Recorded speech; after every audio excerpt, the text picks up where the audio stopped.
الرحیم۔ محترمہ سلمیٰ علی خان دوپٹہ ڈھاکہ کی مل ملکہ کی مصنفہ۔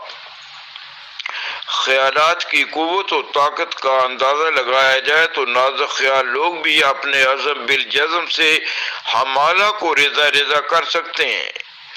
عزم اپنا چٹان کی مانند اور نازک خیال ہے ہم لوگ۔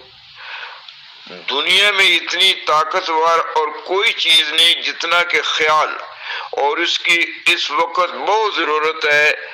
جو لوگ تخیل کو پیکرے محسوس میں ڈھال دیتے ہیں وہ کامیاب لوگ ہیں۔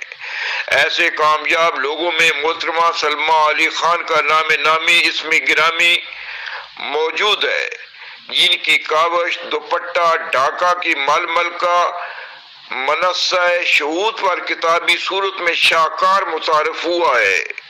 جناب طیب اعجاز قریشی کی نوازش اور جناب الطاف حسن قریشی کے الطافات مسلسل اور تسلسل نے محترمہ سلمیٰ علی خان کی تصنیف کی پذیرائی اور رونمائی میں شرکت کا موقع فراہم کیا۔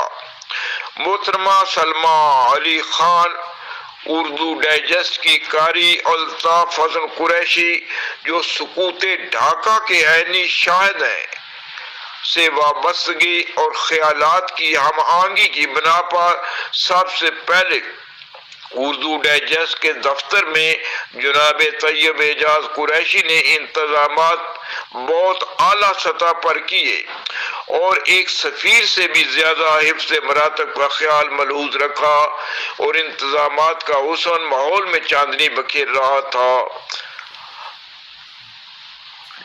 دوپٹہ ڈھاکہ کی مل ملکہ کتاب کو دیکھ رہا تھا اور محسوس کر رہا تھا کہ عربی زبان میں آفتاب مونس ہے اور ماہتاب مذکر ہے، اس لیے تذکیر و تانیث کو کوئی امتیاز حاصل نہیں ہے سوائے اس کے کہ اس کا کام بولتا ہے، کسی کا کام اور کسی کا نام بولتا ہے۔ محترمہ سلمیٰ علی خان کا کام بولتا ہے۔ اس کتاب کو آپ اول سے لے کر آخر تک پڑھ لیں، آپ کو ایک جملہ بھی تصنع اور بناوٹ سے مزین نظر نہیں آئے گا۔ بڑی بے ساختگی اور بڑی سادگی مصنفہ کے نوک قلم میں موجود ہے۔ نئی نسل کی فصل کی اصل کو اسی پاکستان سے روشناس کرانے کی کوشش و کاوش ہے۔ سلمیٰ کی یہ کتاب دنیا کے سارے کتب خانے کھنگال لو، اس طرز نگارش میں نہیں ملے گی۔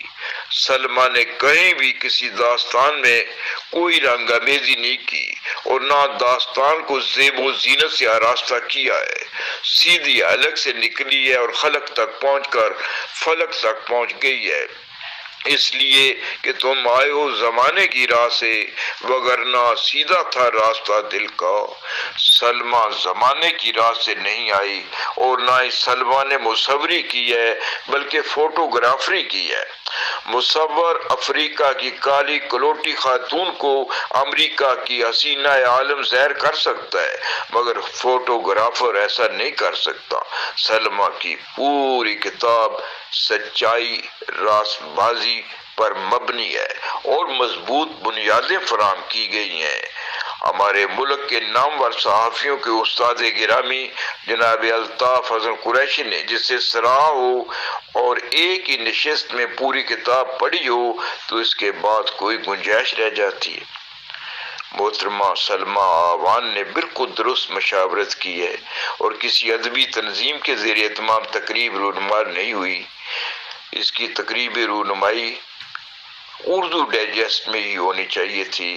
اس کتاب میں مشرقی اور مغربی پاکستان کے عوام کے لیے ایک پیغام ہے اور وہ بڑی خوبی سے بیان کیا گیا ہے۔ سکوت ڈھاکہ کے موقع پر سکوت لالا و گل سے کلام پیدا کرنے والے اصحاب دانش میرے نزدیک خوش نظری اور احترام کے سزاوار ہیں۔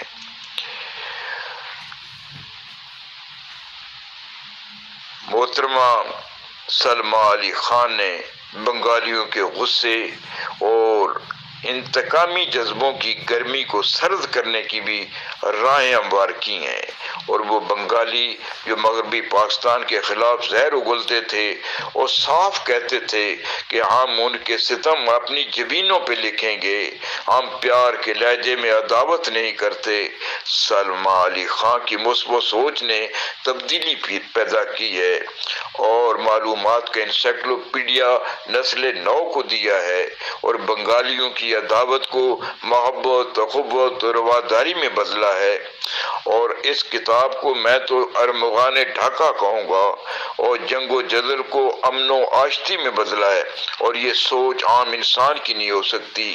بنگالیوں کے بارے میں سلمیٰ نے کلمہ حق کہا ہے۔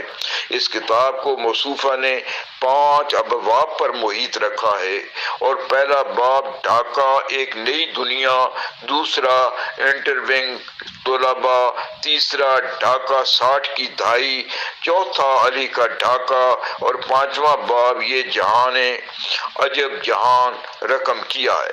میں نے اس نوعیت اور طرز کی کتاب پہلی دفعہ زیر مطالعہ دیکھی ہے جس کے ہر لفظ اور ہر سطر میں دھڑکتے ہوئے دل پیدا ہو گئے ہوں۔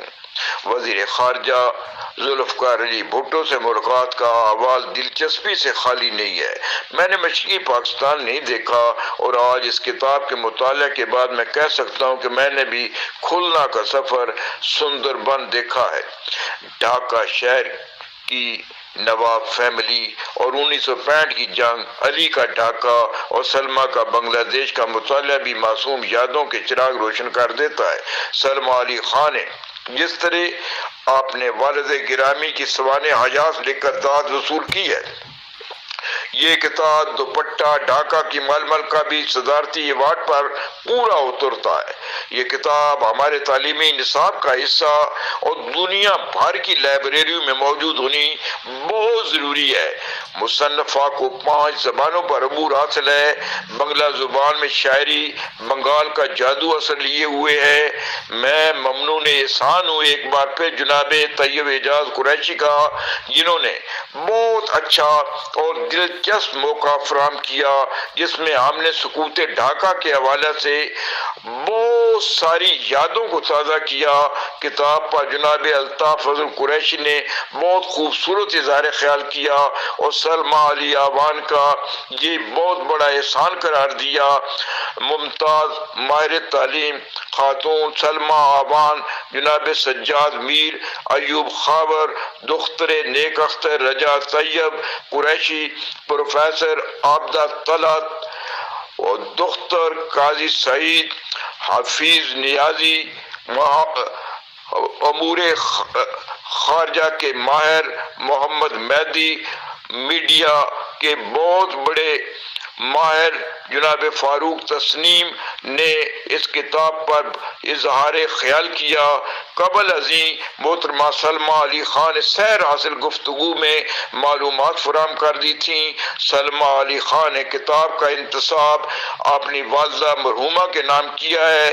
علم و عرفان پبلشر اسے دیدہ زیب ملبوس میں منظر عام پر لایا ہے۔